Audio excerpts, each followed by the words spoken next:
Good morning. It is Chris Lee of Southeastern 14. We're going to be talking SEC football as we do every day from 11 to noon.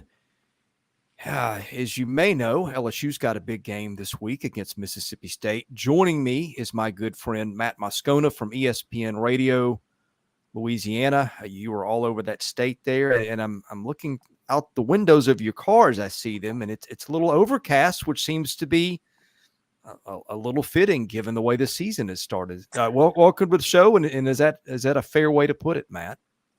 Thanks, Chris. Good to be with you, man. Yeah, I guess the weather can be a metaphor sometimes for how a season goes. But if you look up top of the tinted window, it looks really dark. But out the side, there's a lot of light. And so maybe there's two paths that the LSU season will take. And I think it's largely based on how this weekend goes against Mississippi State. Because, Chris, if LSU can't go on the road and win this game convincingly as a 10-point favorite against a Mississippi State team that needed overtime to beat Arizona on its home field, the issues are likely a lot more sincere than many of us think, and we really need to recalibrate expectations for this season. But I do think the Tigers are going to be okay this weekend. Well, first of all, I think that LSU got beat by a really good and maybe more importantly for game one, really experienced team. I don't think that to me when I watched it, it wasn't season over for LSU. I know that fans react a little differently than that, as you may have noticed. But did we learn anything from the Grambling game? Is that a game where you can take anything away, or is it just all throw it out the window until this week? Yeah, I think normally with a game like that, when you play an overmatched FCS opponent, you really only confirm things to the negative. Like if you score 72 on Grambling and you score on 10 straight possessions, it's, well, you're supposed to do that. But in the first quarter, when LSU gave up 173 yards to Grambling, here's the melt, because how are you giving up 173 yards to Grambling in a quarter? So I think, the issues LSU has in the secondary are sincere. But to the point where you started about Florida State, I think there are coexisting truths about that game. Number one, Florida State's really good. Like they are national title good this year. They're great on both lines of scrimmage. They got a 6-year senior quarterback. They got two amazing receivers. They are national. I'm not saying they're going to win it, but they are national championship good.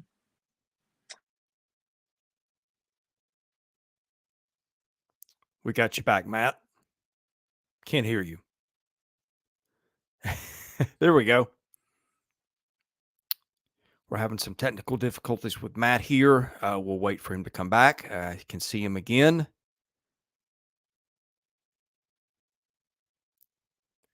I see you, but I can't hear you.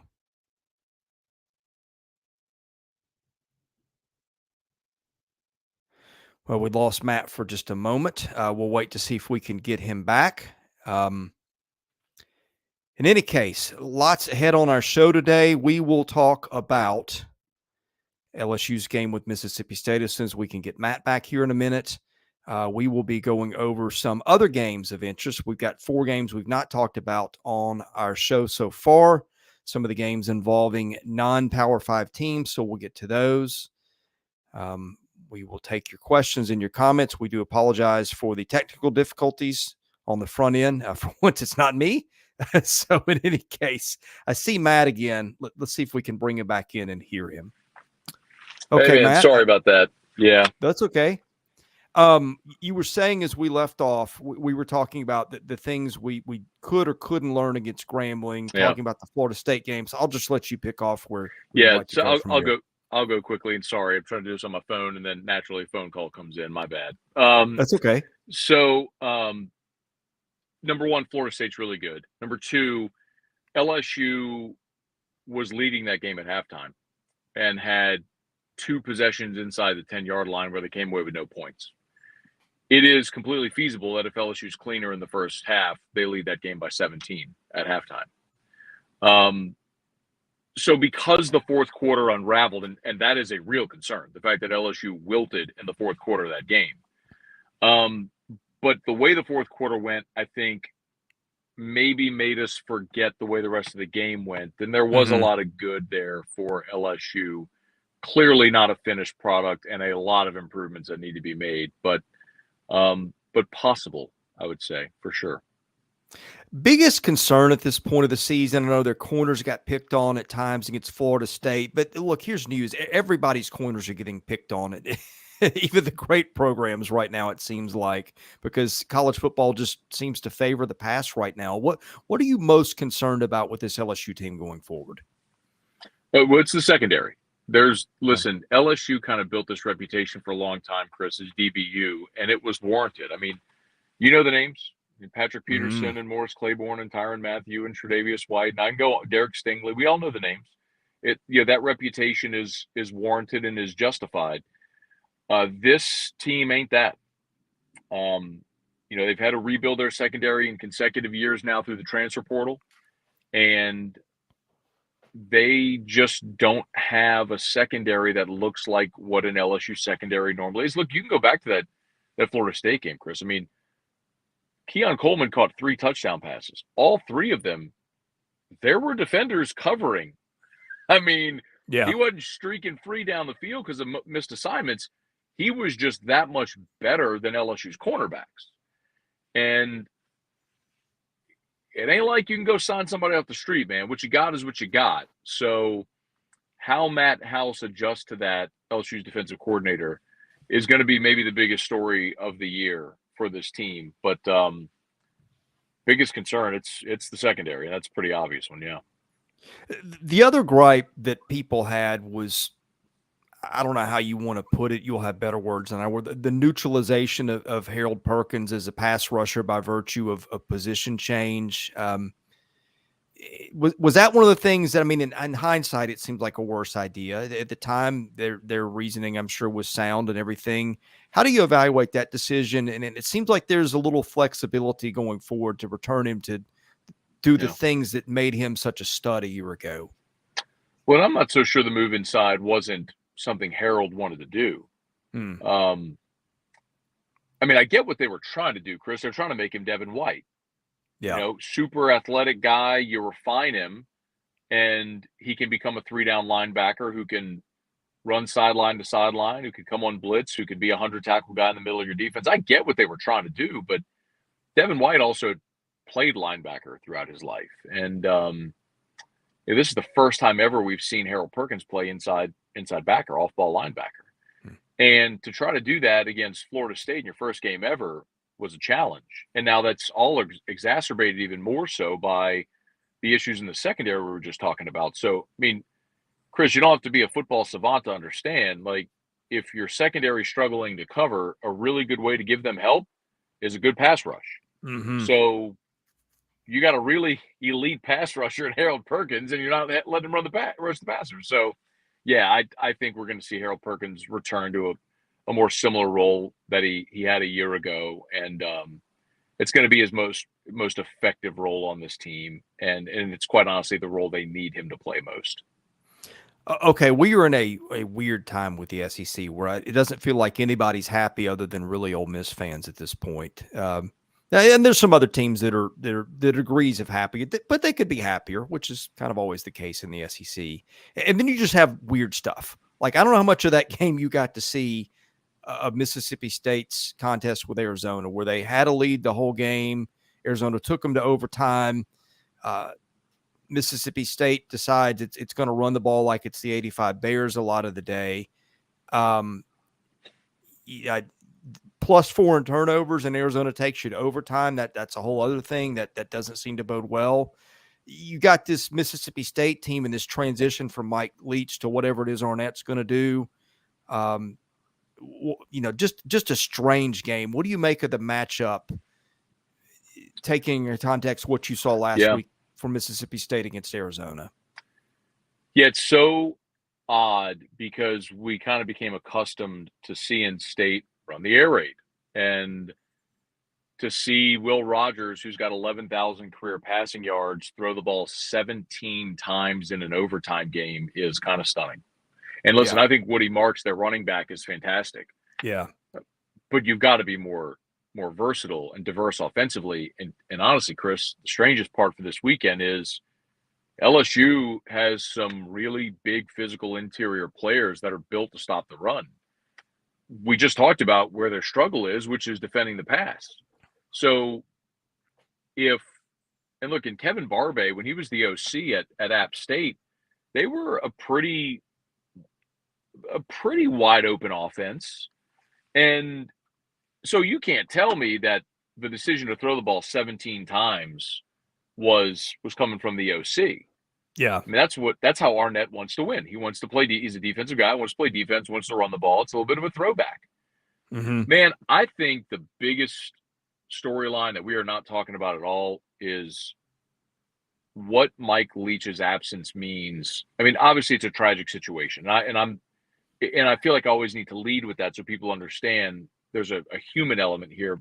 But if we're specifically talking just football, I mean, Mike Leach won in Lubbock, Texas, Pullman, Washington, and Starkville, Mississippi. There may be no coach ever that's done more with less than that guy. And not just because you're switching what you're doing offensively, but not having a guy that has been a massively successful head coach, and now you're switching to a first-time head coach. That drop-off, that experience gap, that experience curve, it's pretty drastic, man. So I'm bullish on LSU this weekend. I get why they're a 10-point favorite, and they should go win this game and win it comfortably. I'm not one of those people, Chris, that always just defaults Mississippi State and picks them last in the West.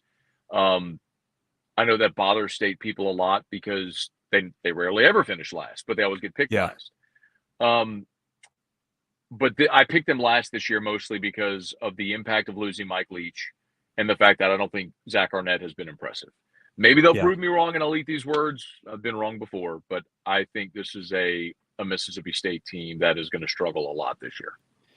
You know, you just said everything I said in off season, and we got yelled at by Mississippi State fans for lack of respect. I'm like, no, but it's not that. It's the fact that you're losing a legendary coach and turning it over to a first year guy. And like, if you, I think, were you at media days or not? Yeah. Oh yeah. Yeah. You were there. Of course, I ran into you now that I think about it. It's such a blur at this point. Well, you were in the room, I think, when he spoke then. If you said pick out the one coach that's never done this before and you don't know, he would have been the guy. And that, look, that doesn't mean anything in and of itself, but it just being a head coach for the first time is a challenge. And you knew what Leach's identity was. Defensive coaches, what do? They default to things that help their defense, which is controlling the clock and running the ball and not putting your guys out there that quickly. And that to me, and maybe I'm reading too much into one thing, but to me, that's, I don't know if it's predictable they were going to throw the ball 15 times, but that's just the way defensive coaches who become head coaches tend to do it, in my opinion. Yeah. And if that's their approach this week, that's not going to serve them well against this LSU team. But I agree with you on Arnett. I think and I did have a chance to sit down one-on-one with him, and he was a perfectly fine man. I mean, no complaints there. It's just typically, and you know this, Chris, like you do this long enough, there's a reason coaches at this level are head coaches at this level. Yeah. Typically they're alpha personalities. They've got something super magnetic about them that makes people want to go play for them. I'm not saying that you have to be an evangelist preacher, but there's usually you can understand, like when a head coach at a major program walks into a room, everyone knows that person's in the room because they have a presence, like they command all that stuff. That's not Zach Arnett. Not to say never will be, and not to say you have to be that to be successful, but it is a bit of an outlier when you have a head coach in the SEC that isn't any of those things. Yeah, I'm with you. How do you think LSU attacks him this week? And they had 5 picks last week, and all 3 of them were from the linebacker spot, which when have you ever seen that happen in the game before? I know one was a deflection to Jet Johnson, so maybe there's a little bit of noise in there. But if you're LSU and Brian Kelly, what do you do in this game offensively? Well, I think it's one of those things where LSU is experienced enough and talented enough to where you do what you do and you make them adjust to you, unless if what you do doesn't work and you tip your cap to your opponent and you adjust. But, you know, maybe the one other thing, if we kind of circle back to where we started, you asked if we learned anything from Grambling. We did see Logan Diggs for the first time. Yeah. And that's the Notre Dame transferred running back who's from New Orleans. And Brian Kelly recruited him to South Bend and now's got him back here at LSU. He missed the opener against Florida State. And I got to see him a lot when he played at Rummel in New Orleans, and whenever he committed to LSU, I said he instantly is the best running back on LSU's roster, and he is. And so I'm going to be interested to see how much Logan Diggs impacts this game. But look, LSU's just got advantages on the outside. They've got great receivers. I mean, Malik Neighbors and Brian Thomas and Kyron Lacey. They've had a bit of trouble with the drops early, as we saw against Florida State. But they get separation and they're big and strong and athletic and physical. I mean, that group looks like an LSU group, right? But Yeah. I really am going to be interested to see if LSU can get its run game going against Mississippi State and run to open up the pass. Yeah. Trying to think of any other undercovered storylines for this one. Special teams has been an issue for LSU at times. I think we talked about that as being a disaster a year ago. How is that looking this year? They committed a ton of time to fixing it. And the interesting thing is your specialists are back. Damian, Ramos, your kicker, is back. Jay Bramblett, your punter, is back. Your long snapper. So the specialists weren't necessarily the problem. It was your return game and your coverage units. LSU averaged 3 yards a punt return last year. 3. LSU. The program that's produced Tyrann Mathieu and Odell Beckham and Trenton Holiday and Eddie Kennison. I mean, the great Kevin Fall, great legacy of great athletic returners. And they averaged 3 yards a return last year. It was atrocious. You saw a muff a punt against Florida State again this year. It's better than it was a year ago because it couldn't be much worse. They were 127th in the country in special teams efficiency last year. But if LSU is mainly utilizing field position through special teams, meaning covering kicks and punts well, and protecting the ball whenever it is in the air being kicked to an LSU player, that feels like a win. All right, I want to ask you a couple questions about the West before I let you go here in a couple of minutes. And I asked you are a very intelligent, non-hot take guy, which is one reason I love having you on.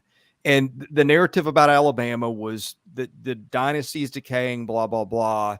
And then I think what happened in Tuscaloosa, I'm sure only fed that. Now I think there's some part of that's probably fair because I look around, it's not the Alabama teams we've seen before. But where's your stance on Alabama and where this is heading? So I think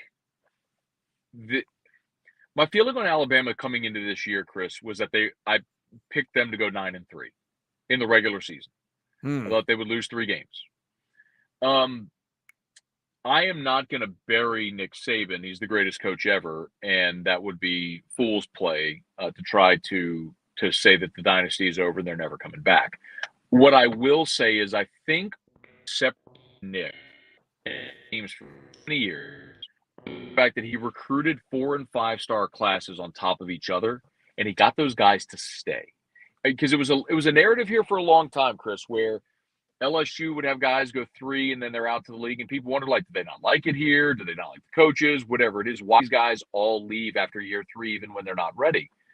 Whereas Nick would get guys to bypass first round of the draft to come back to school. And I think what's happened is with the transfer portal, it's eroded his depth. The 4- or 5-star guy that used to come and sit and wait and play 3-4 years at Alabama are coming in year 1. They're not playing. They hit the portal. So someone's going to make them a huge transfer offer, an NIL offer, and they leave. So I think that's how Nick's depth is eroded, and I don't think has yet gotten a real handle on how to utilize the portal. By contrast, we talked about Florida State. There are 3 players in that game that both Florida State and LSU heavily recruited. Keon Coleman, the receiver, who was awesome. Yeah. Braden Fisk, who was a massively disruptive interior defensive lineman. And Fentrell Cypress, who was the number 1 cornerback in the transfer portal from Virginia. If those 3 guys are wearing purple and gold instead of garnet and gold on that Sunday, LSU wins that game. But Florida State has made a commitment and did a better job in the portal. And I think that's where Nick's shortcoming is right now. So if he can figure out how to build and construct and manage his roster while using the portal, appropriately, I do think this is the erosion of that program. Yes. All right, last one on the way out. Power rank the SEC West right now.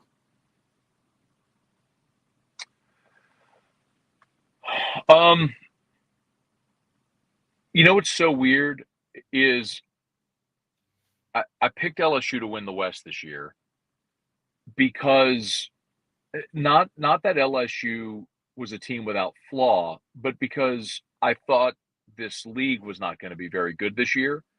And the fact that LSU had a fifth-year senior starter at quarterback had an answer at the most important position, and so I picked him. And one of the reasons I picked Bama 9-3 is I didn't believe Jalen Milroe was going to be the answer. And a year ago, Bama played 5 50-50 games, and they went 3-2 in them. They lost on the road to Tennessee and LSU, and they managed to beat Texas, Texas A&M, and Ole Miss when all three of those teams had a shot to beat them at the gun. They went 3-2 in 50-50 games with Bryce Young. You take Bryce Young away, they don't have a winning record in those games.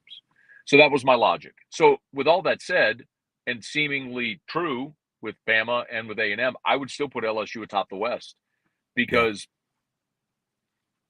schedule matters so much, man.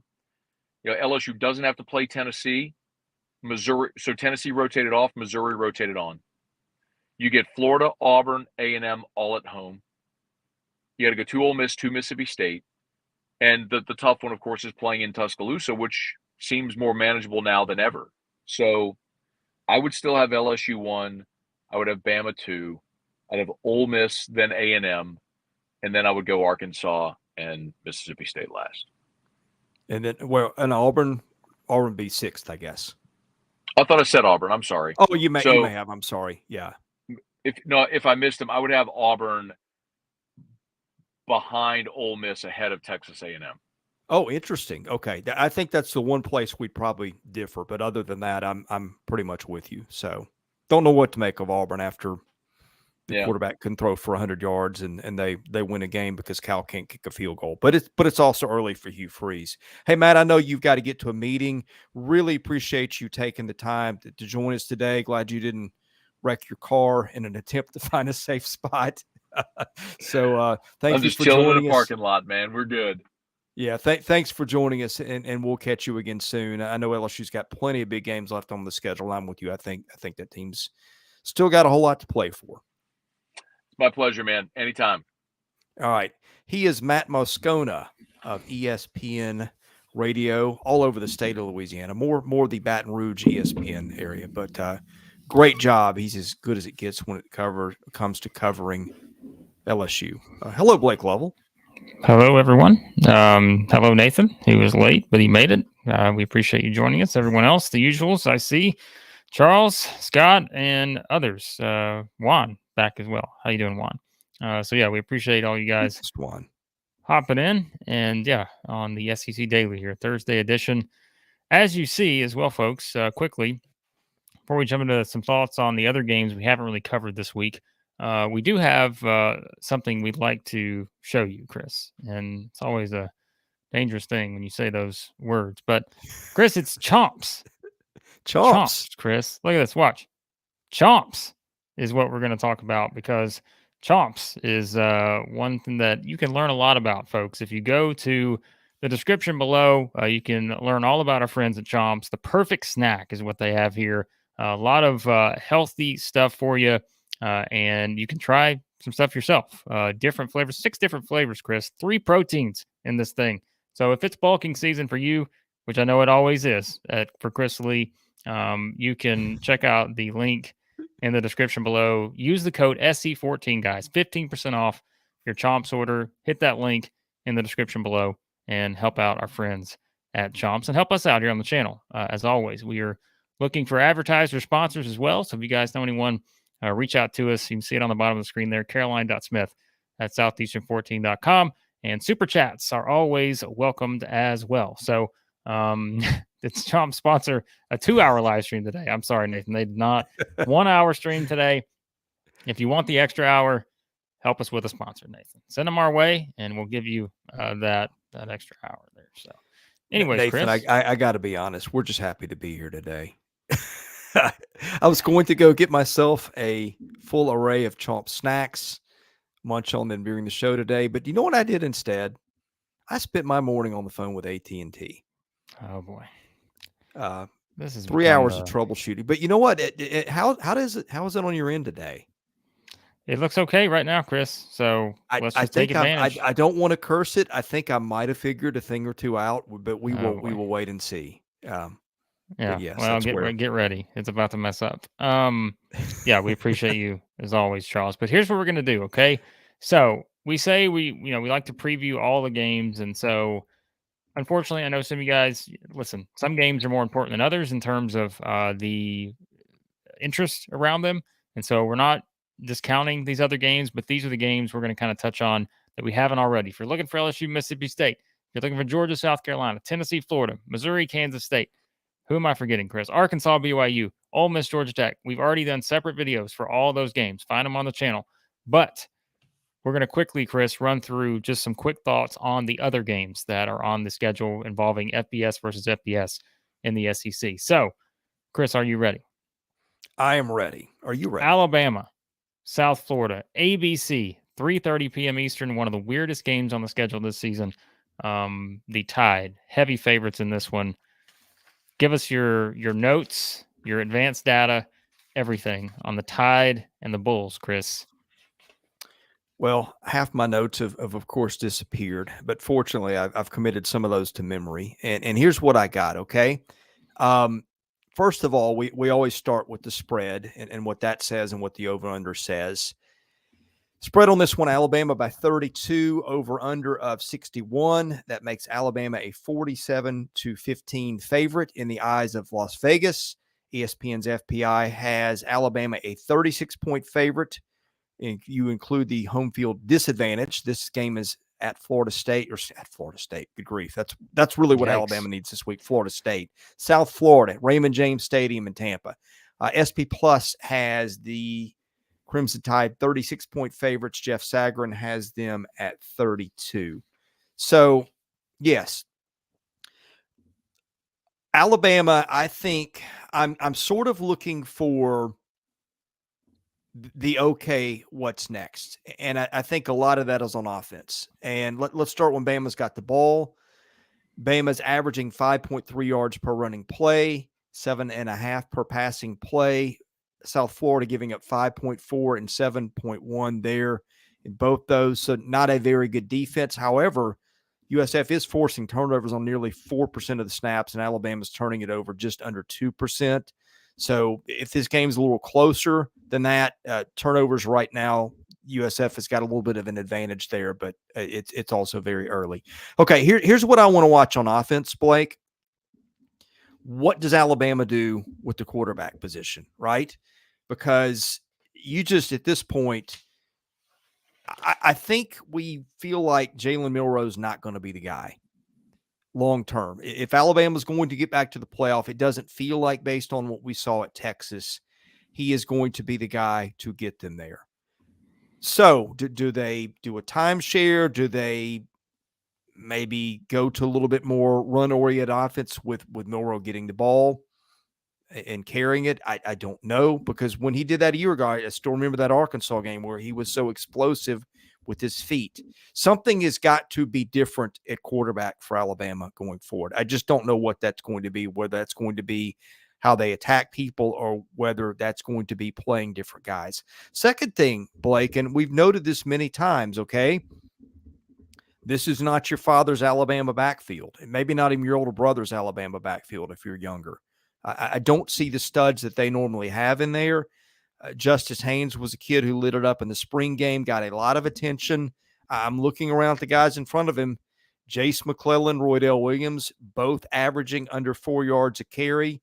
I don't know if Alabama tries a little something different in the run game, but I think when we watch this game, and we'll get to the defense in a minute, I think this game, I don't think it'll be that interesting. I think the spread is probably pretty close to being right, but it is, what does Alabama do with this game in preparation for the rest of its season? Because Alabama has got Ole Miss coming up, and that'll be in Tuscaloosa, but Ole Miss not exactly the team you want to face right now.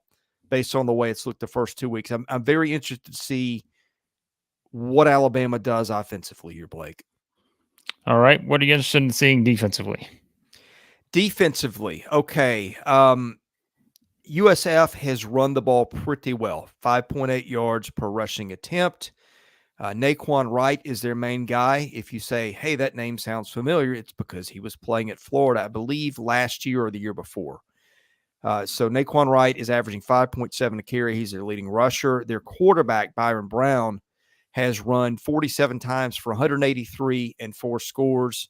So what underdogs in this game, what they usually like to do, run the ball, control the clock, try to keep your defense off the field. Easier said than done when you were overmatched like South Florida is. But looking at that, that's kind of the one thing where if you're going to say this game was better than we thought, I'm going to guess that's what South Florida has done to make it closer. Now, here's the bad news if you're USF. They're passing 4.1 yards a pass play, and they've allowed 11 sacks, which is generally not a good recipe when you're facing an Alabama team that still got some athletes, Blake.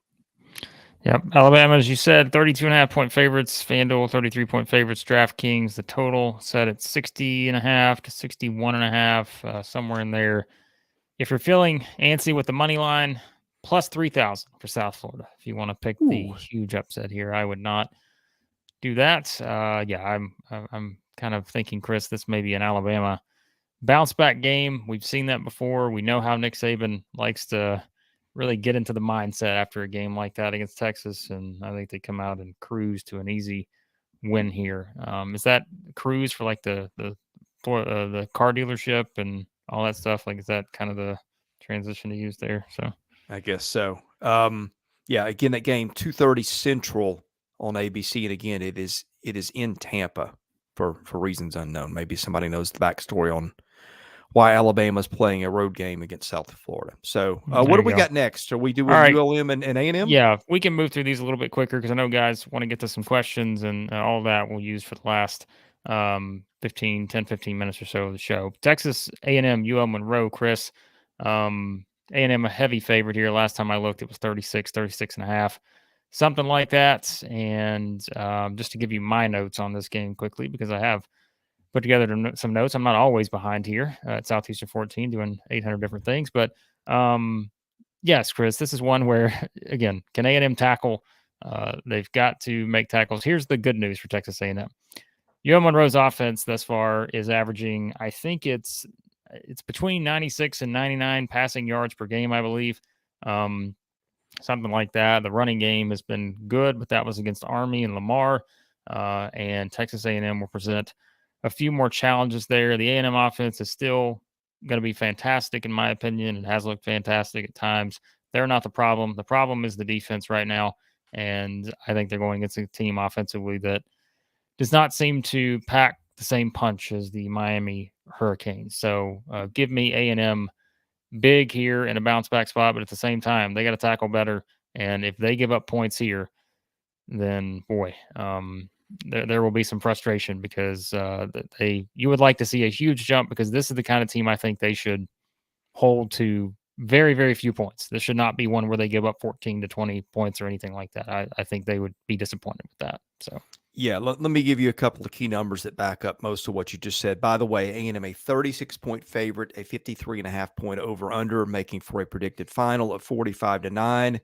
Lines according to FPI, A&M by 33, SP Plus, A&M by 35, Sagarin, A&M by 33. You mentioned ULM's passing attack or lack of one, 3.3 yards per passing attempt. I don't know that I've ever heard of a team with a worse mark than that. Now, they are averaging 7.1 yards per rushing attempt. A&M has shorn up its rushing defense. I spoke in error about that earlier in the week. A&M giving up 3.5 yards per run play, 7.7 per passing play. But guess what?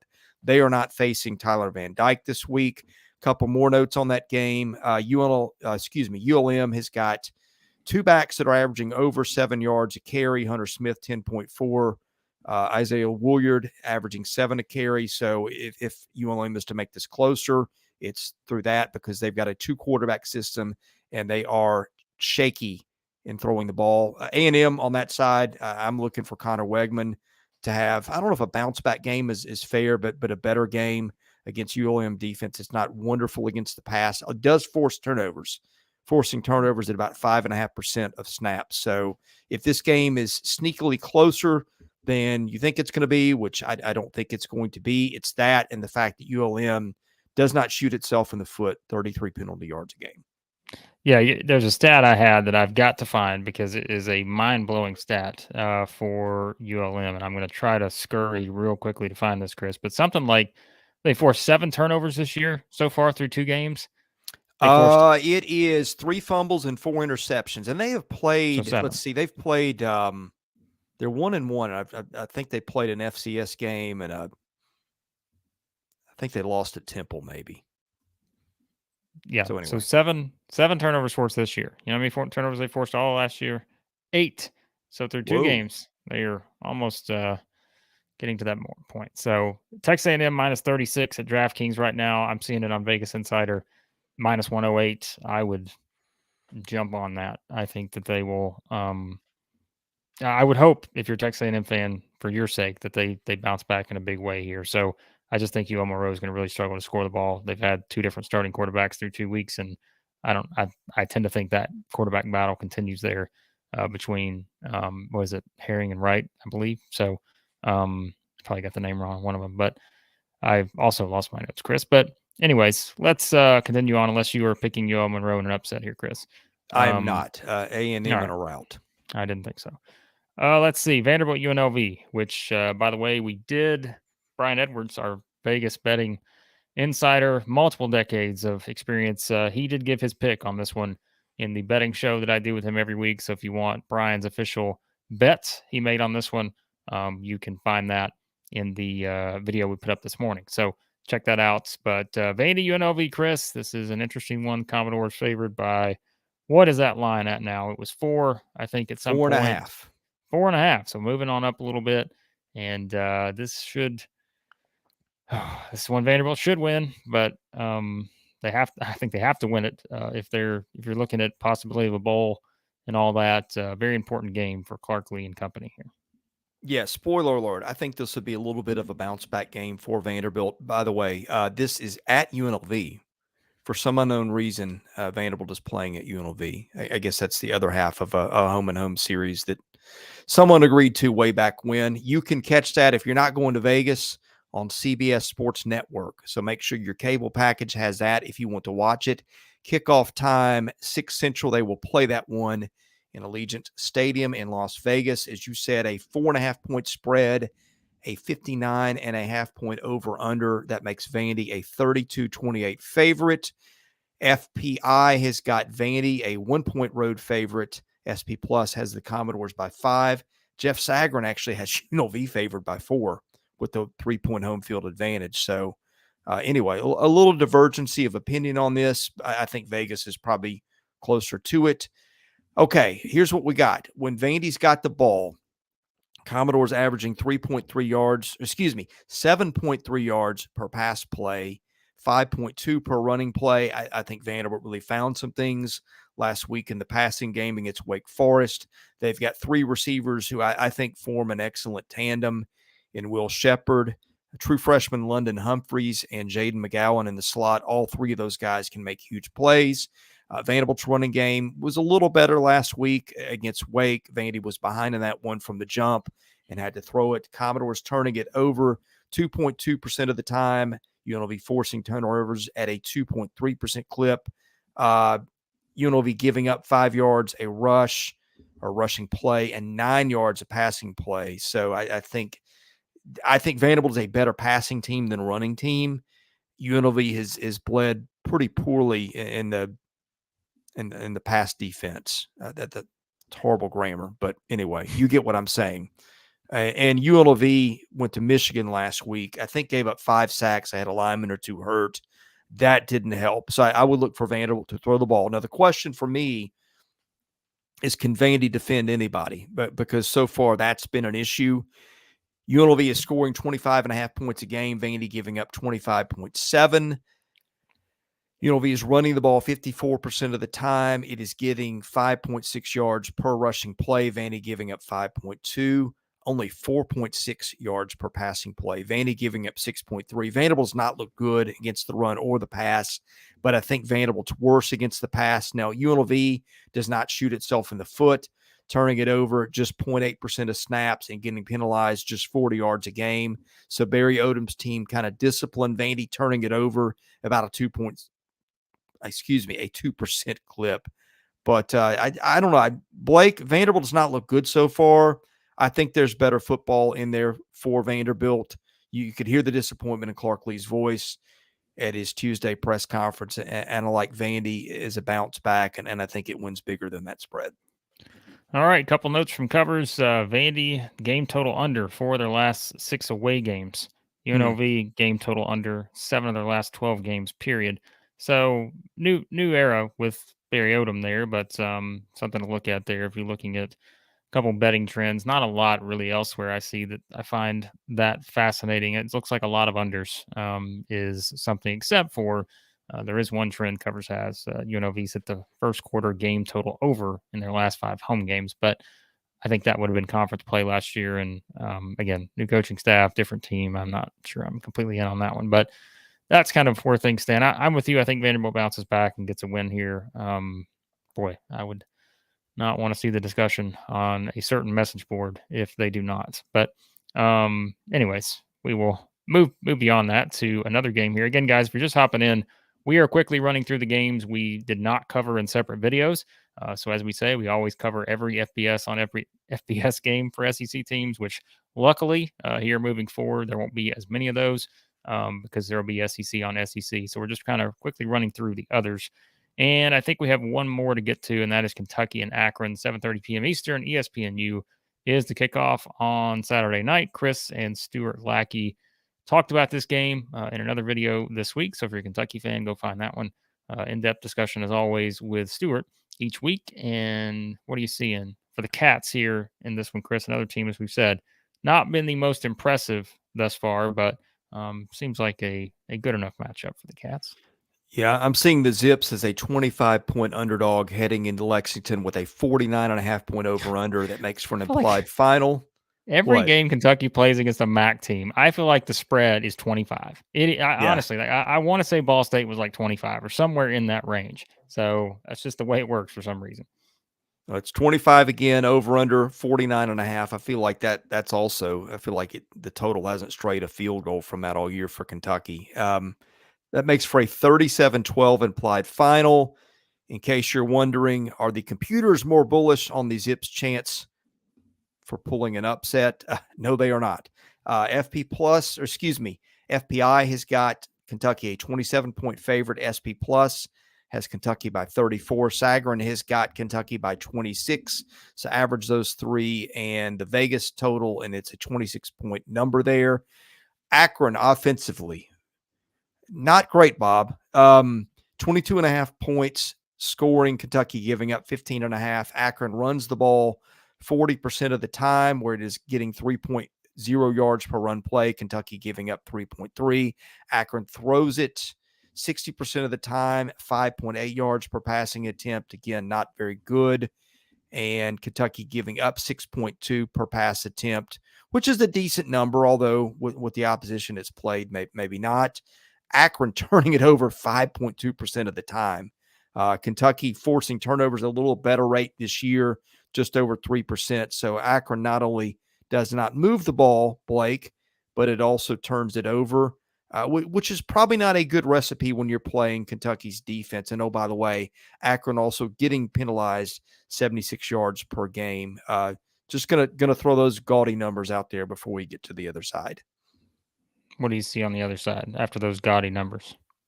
After those gaudy numbers, I see a Kentucky offense that's been maybe a little better than people have perceived, although let's mention Kentucky hasn't played world beaters so far, averaging 36 points a game. Akron giving up 22.5. Now, here's the thing for Kentucky. Kentucky averaging 6 yards per rushing play. Ray Davis has had a big hand, and Akron's defense has been a little stingy, giving up 2.5 per rushing play. Akron also has not played world beaters with its schedule. Kentucky averaging 7.4 throw, Akron giving up 5 flat, and turnovers, Kentucky turning at just under 2%, which is what Akron is doing in terms of forcing them. The matchup may be a little tougher based on the numbers so far for Kentucky's offense than we've seen. And I know people want that team to play better. I don't know what that's going to look like. It seems to me like the sum of the parts, or I don't know. I guess I'm trying to say I feel like Kentucky's underachieved a little bit on offense so far. That seems to be the feeling in Lexington. Kentucky, by the way, throwing it 63% of the time. With the return of Liam Cohen, who should be good to go for this game. But yeah, I mean, if Akron's going to win this, it's going to be getting defensive stops. I just don't trust its offense to do much against a Kentucky defense that, as always, is pretty good. And so Kentucky wins this one in a walk away. All right. Those are all the other games, guys, that we have not covered in previous videos. So, again, check all those out if you want. Our quick picks, Chris, because I will not be on the show tomorrow, but you will have Trey Wallace joining to preview some of the other games, the bigger games that we'll have this weekend, Tennessee, Florida. And, of course, we previewed LSU, Mississippi State today. So you guys will primarily talk Tennessee, Florida, Georgia, South Carolina tomorrow, and anything else that our viewers out there want to get into. But our quick picks for the week. Chris, LSU, Mississippi State. Who did you pick in that one? Just winners, right? Just winners. We're just picking winners here. LSU. All right. I'll go with LSU too. Although I would not bet this game, as I talked about with Brian, because I think this is I don't know. Weird. I want to see. It's a weird game. There you go. Missouri, Kansas State. We talked about that, but K-State. Just don't trust Missouri's offense yet. I wish I did.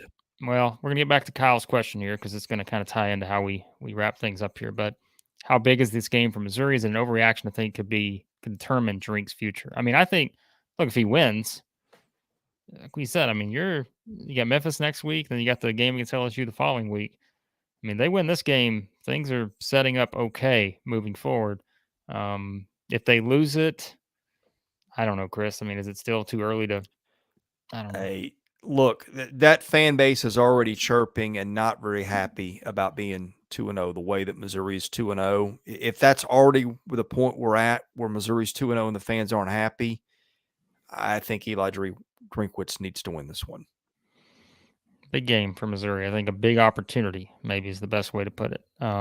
Huge, given what's to come on the schedule the rest of the way. Georgia, South Carolina, I'd say we're both going to Georgia there. Mm-hmm. Yeah. Let's see who else we got. Tennessee, Florida.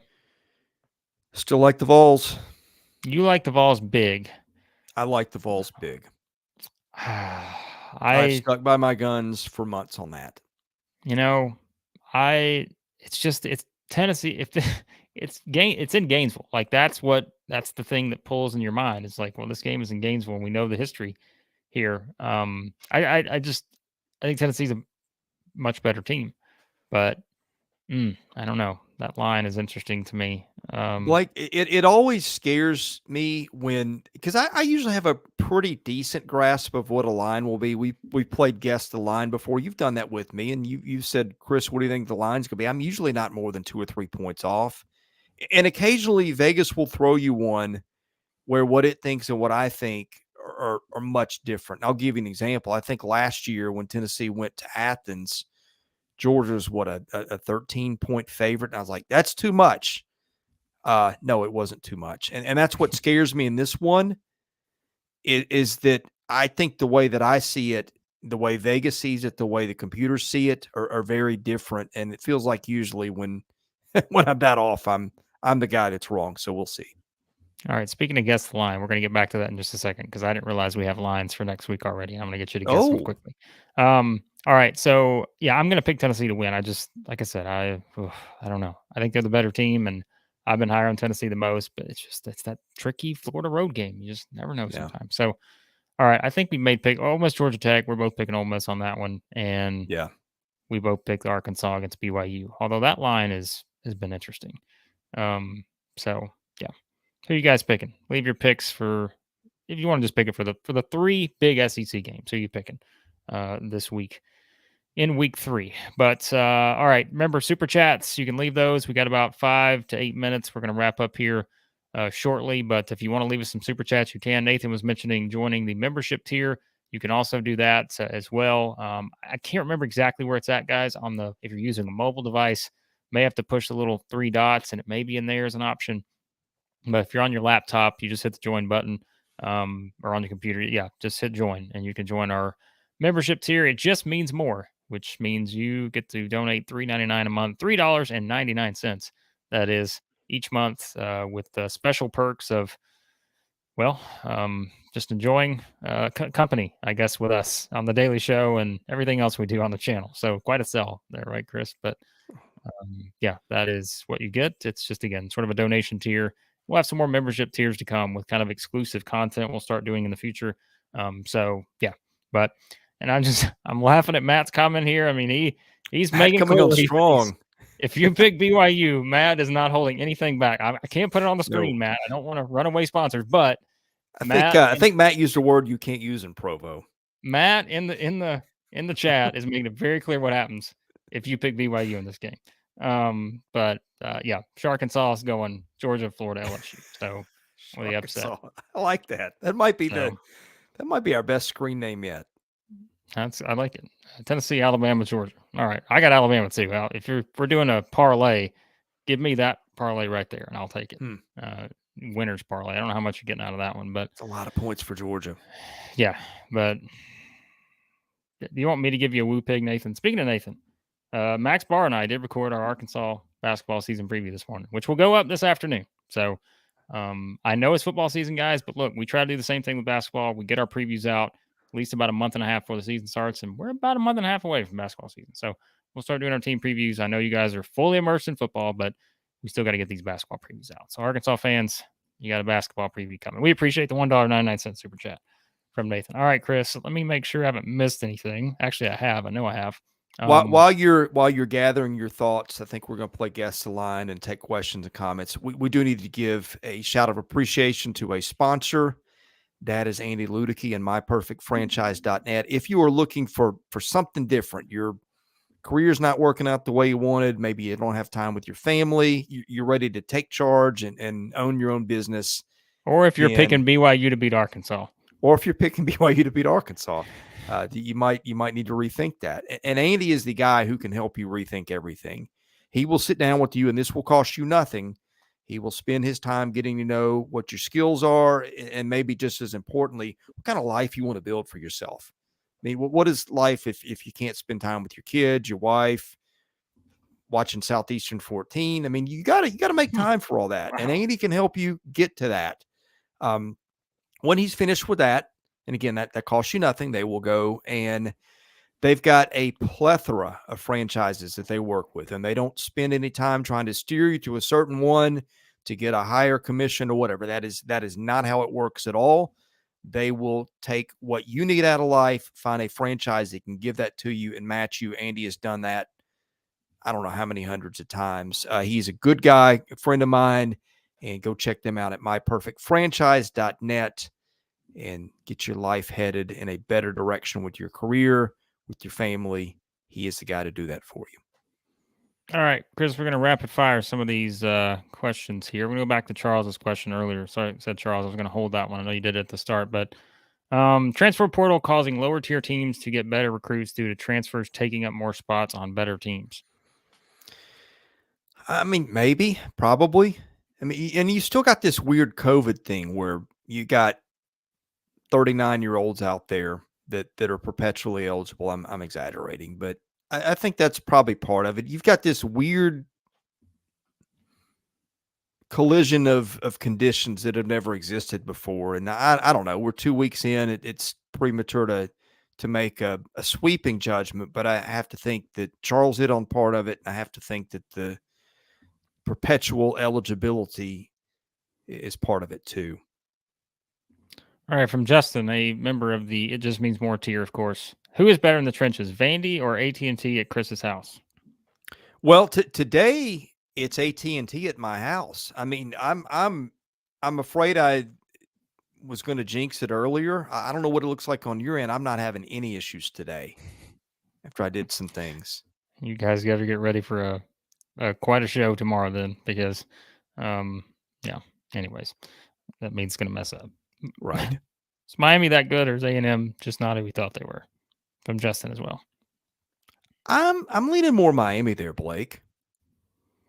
I mean, look, if A&M just tackles, Yeah. I mean, it's part of the game, right? I think it's just you just can't give up that many big plays. So I think Miami's better than we gave them credit for, because I mean, how could you know, right? Coming off last season, but I think it's a combination of both, and especially it's a combination of both, with the Texas A&M defense being the main part of that so far, just in a game like that. But again, we only have 2 games to go off of. So A&M's defense leaked in a way so uncharacteristic of what that team has been. I think that might just be an outlier.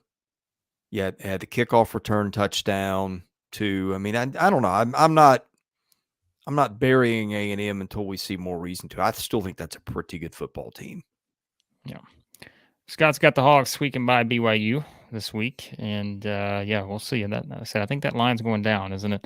And then Nathan talking about the super seniors maybe kind of slowing things down a little bit. So we'll see what happens there. All right, Chris, you want to have some fun here with guess the line, and you guys are going to guess the line in the comments as well. I'll give you a few seconds to do it after I mention the game, but I'm going off of Vegas Insider here, and it does not have every game, so I'm just going to give you the couple that it does have, because these are clearly not available everywhere, but I'm just going to give you what we see here.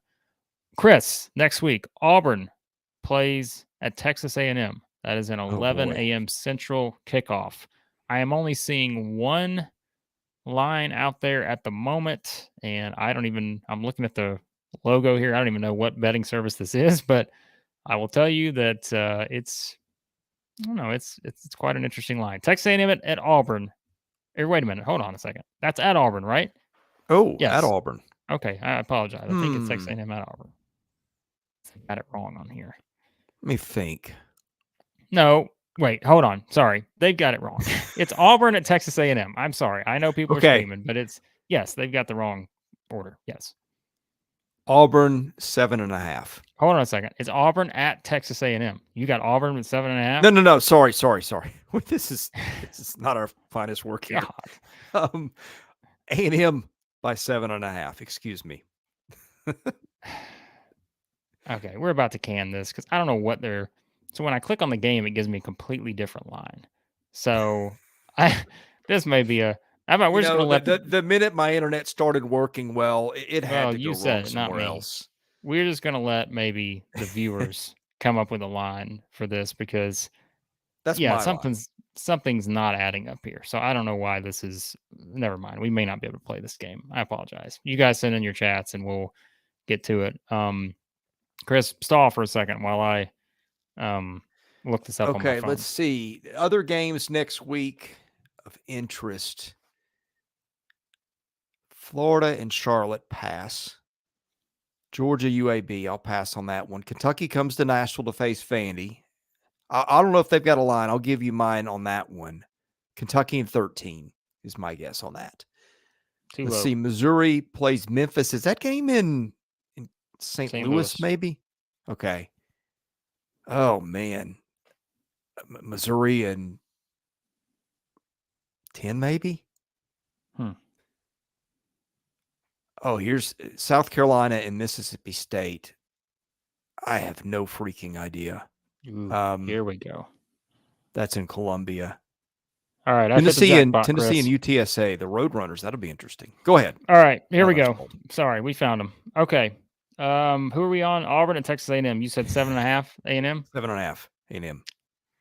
DraftKings currently has it listed Texas A&M -8. So you're close on that one. I'm not cheating. -8. Scout's honor. By the way, Nathan, you want to learn how this works?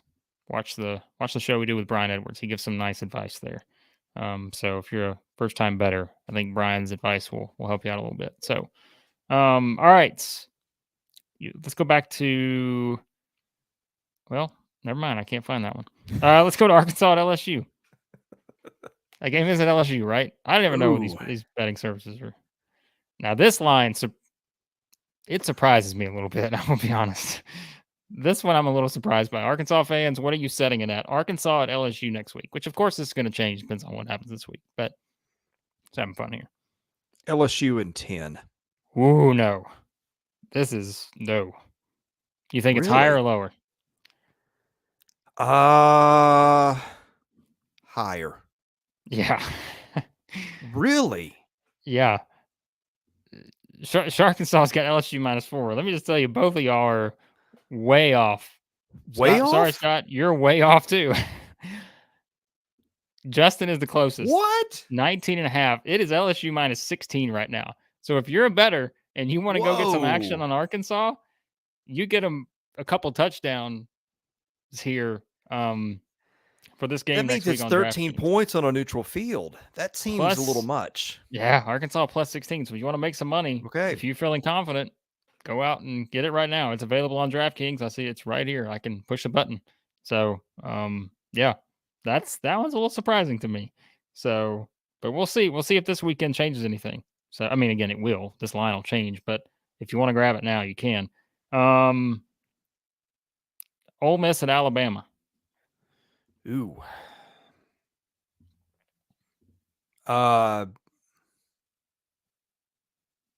Scott's right about Alabama in 13. Yeah, just quickly. This is a 7 Eastern kickoff for LSU Arkansas. So just keep that in mind. I think that's something that probably factors in. What did you say on Ole Miss? I said 13. I'm trying to decide if that's too high. No, I'm going to guess it's not. Sorry, Justin. Chris wins this one. Justin got 6.5. It's actually Alabama -11 right now. Okay. So, which I wonder if is, I don't know.